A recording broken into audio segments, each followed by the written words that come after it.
you know, not only that, but what goes up comes down, and a lot of soil tests have been done where there's extreme amounts of aluminum, barium, strontium in the soil. Aluminum, barium, and strontium? Right, and if you look at what these chemicals do to our immune system, if you look at how people have like abnormal rashes that are unexplainable. You know, you go to the hospital and say, hey, look, I have this rash. They want to say, well, it's eczema. Well, it's not eczema, okay? It's something that was a chemical basically came into our body, and that's, it came out, and pretty much consider itself like a hook in your leg, or this leg, or your arm, or something like that. And that's what it is. So, I mean, really, it's just about coming out here and saying, hey, look, I didn't consent to have you spraying in my sky. I mean, okay, granted, you're the military. Okay, you're the elitist. You know, you can do things, but you have to give. Okay, yeah. So you're the elitist. You know, you have to give consent to people when you want to spray them, and I think that it's a violation of just being a human being. I wonder what we learned from Vietnam. Well, we've learned a lot. We've learned how to efficiently spray on people and kill people. And that begs the question of the type of parasites that we're dealing with.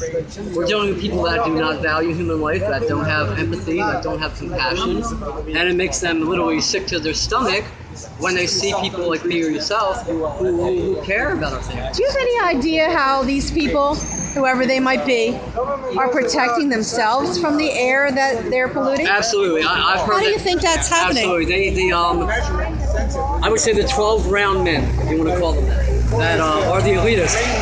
They have blood transfusions. As a matter of fact, I think there was a guy from the Rolling Stones. It may not be correct on the actual individual, but he always went ahead and got, his blood cleansed. And that makes sense. I mean, because these individuals that are calling the shots, they don't care about the pilots that are flying it. They don't care about their families. They'll get themselves cleansed. They'll just go ahead and say, hey, look, I want to get my, and they literally have their blood cleansed. And that sounds crazy. That sounds like literally tinfoil hat type of talk. But I mean, that also begs the question of underground bases. I mean, when we talk about the planet Earth and we talk about the elites, we see how they have underground bases. They're hoarding food. I was just going to talk to you about the underground cities. They're hoarding food in these cities. So, I mean, we're in 2014, to say that, oh my God, they don't have technology to cleanse themselves. I mean, of course they have technology to cleanse themselves from this. It may not make sense to the average human being that, oh my God, how do they do it? Of course they do. These are multi-sick, parasitable billion millionaires that have the money to do this. I mean, and these sick individuals, as I had talked to earlier, were across the street and sent their people to come and say, hey, look, we're going to take video, we're going to take pictures, and we're keeping an eye on you. Right, we're keeping an eye on you. And here's the thing. I would rather live one day on my feet as an individual trying to make change than live eternally on my knees as a slave. And I think that maybe we're out here today and it's not going to make a big difference. Fine. But at the same time, I really think that it will make a difference on an individual scale. Because I believe that the individual soul doesn't die. I believe that when we pass, we're here for a reason. We're here to experience love, and we're here to demand love. Because right now, we're not getting that. We have, again, parasites that are depopulating Mother Earth. Have you ever heard the saying, the more you give away, the more you'll have? I've heard that. I kind of... I've heard the saying, the love of money is the root of all evil? I have heard that also. Yeah, they're kind of two opposite principles. I think that having money isn't a bad thing. I think that what you do with that money is what shapes the type of person. I didn't say money is the love of all evil. I said the love of money. Yeah. There's a difference. Sure. There's a difference. Sure, absolutely. I mean, and at the same time... And what you do with it matters. I absolutely. I think that... They're hoarding it. On an individual level, I think that this will make a difference. Yeah. I think it will. We could all drop dead tomorrow. They could drop a huge chem bomb. We could all drop dead. But at the same time, we're out here today. Let me take some footage of this picture. Absolutely. Thank you very much. As long as he sits there, nobody chases him. Can I take pictures of your board, sir? Excellent. Wallingford, that's not far away. No, I'm from Westchester. So. I'm just South of Media. You're West? This is what we're looking at here, okay? What is this? This is not normal. This is not normal, okay?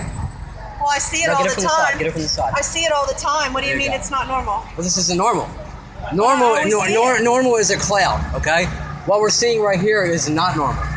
Okay, this right here, that's not even a pure blue sky right here. Okay, what we're looking at here is we're looking at a sprayed sky right here. All right, we can see they're obviously spraying chemicals, and you can see where they probably sprayed around 6 a.m. and it's kind of like kind of blue, but it's not blue. You can see the disbursement. This is the plane is in this direction, so these are the more recent here, and this is older. As it spreads out, as it dissipates, it gets fluffier and fluffier, and eventually they all merge together. As you can see here, look. We got some more over here. So. Look at that. See how the lines are dissipating. Right. Trails. Right, and see how they're merging together. It's becoming a white sky. Right. So that we get a total whiteout. Well, it's just this stuff. This is they say coalesce, where the trails come together and form this hazy sky. Do you think this is just happening around here? No, it's worldwide. Yes. I mean, everywhere I've been in the United States, I've seen this. North Carolina, Virginia, South Carolina, and you see The Incredible Economics of Geoengineering. yeah, Johns Hopkins University School of Advanced International Studies. March 18, 2007. They're going to tell you how cheap it is to do geoengineering. That's without if you discount all the health risks and environmental costs of it. Yeah, it's cheap. David Keith, one of the proponents of geoengineering, said, Can I have a copy of that? "You can have this one. When we come time to leave, you can just take it." I thought you had a bunch of them there. No, they're all different. Okay. Do you have it on your website or anything? No, but if you give me an email, I can send you a... I'm happy to do that. Yeah, just... Let me stop his camera. Alright. Paul! Let me give you this, my friend. Okay, thanks so much. Thank you so much. And okay, now what is this? I read online that in the law we all give our consent to be sprayed. So, what law did you read that gives us? This is the law that you read that says we gave our consent to be sprayed on. Yeah. As long as we're silent, we're giving our consent. Right. Now, how do you feel about that? I don't think it's right. Oh, I can't hear you. I don't think it's right because a lot of people don't know. They don't know. Who sits down and reads laws? And knowing that there's a lot of teenagers out there right now that really would rather watch Miley Cyrus than figure out what's going on. I don't know. I don't know. I'm interested in it, but a lot of them have no interest in it at all whatsoever. I bet most of my friends, if I tried to talk to them about it, they'd probably just wave it off. They would wave it off as kind of like, oh, well, we don't really care. We don't What can really we do about it? So when you, thank you so much, by the way, sweetheart. You're amazing, and thank you so much. You're fine today. So you're here for the Global March against Chemtrails, Philadelphia, and it says, "Don't spray on me, bro." I love it. Don't spray on me, bro. Why don't you want anyone to spray on you? Absolutely, because it's killing us. Okay, not just me and you, but it's killing the entire planet, the environment, everything is going to be gone in just a matter of time if it continues. Okay. Now, obviously you're an older gentleman. Thank you. You're a very amazing-looking gentleman. Thank you. I mean, you know what the sky looks like. You know what puffy clouds look like. I mean, when you look at the sky and you see these lines in the sky, I mean, is that normal to you? It's not normal. I mean, it's become normal. Today is not normal because there's none up there. Right. When did you wake up to this kind of stuff? I guess around 2011, I started noticing the streaks. Right. I've always been a sky watcher, but then something said, wait a minute, what's going on here? These colors, at sunset and at dawn, it's just not making sense, so I looked into it. Then we had a couple of tinfoil hat wearers today. They thought they were going to come here and make ha-ha the event. They really made ha-ha themselves. I mean, we look at this and we say, like I said they had no solid, information on what they were here for. None whatsoever. So why do you think they're spraying in the sky, sir? Well, I think it's all part of Agenda 21, frankly. Depopulation is the key word, with these folks. And it's just another way that they're attacking us, the sky, the water, the food. Right. The vaccinations and all that stuff, right? Absolutely. Absolutely. What do you want to see happen after today? I want to see more people just like you and me, when we had the opportunity to come out and spread the word about chemtrails and other things that are relevant to our survival today. What did you see today? I saw when I came up 3rd Street. Back up a I little came bit. up 3rd Street. I saw you, and I'm not sure if it was Coleman or who else was over there, but you, a couple of your comrades were on the diagonal corners there talking to a couple of men in black suits and dark sunglasses. Abnormally same sunglasses, which is abnormally Interesting as that was, so I approached this scene over here, and I got some literature from some of your comrades and some from the opposition, if you call it that, besides ultimately went over there and kind of presented myself as an outside third party after You were filming. He was filming the whole conversation, by the way, yeah, which we're going to see video footage of it in a minute. and I had a little bit of a follow-up after that where I got So you actually followed the government agents as they left the event. Well, to be clear, no, I didn't. I some business that way. I was meeting a friend for coffee, and it just so happened That they were there. they continued in the same direction. So be that as it may, it was kind of strange because any time that I kind of looked up from doing what I was doing, emails, tweeting on my phone, I look up, I kind of glanced down, and at no point did they come off the cadence in terms of Cadence as in walking. and they didn't exchange seemingly one word to each other. It seemed kind of like it was totally by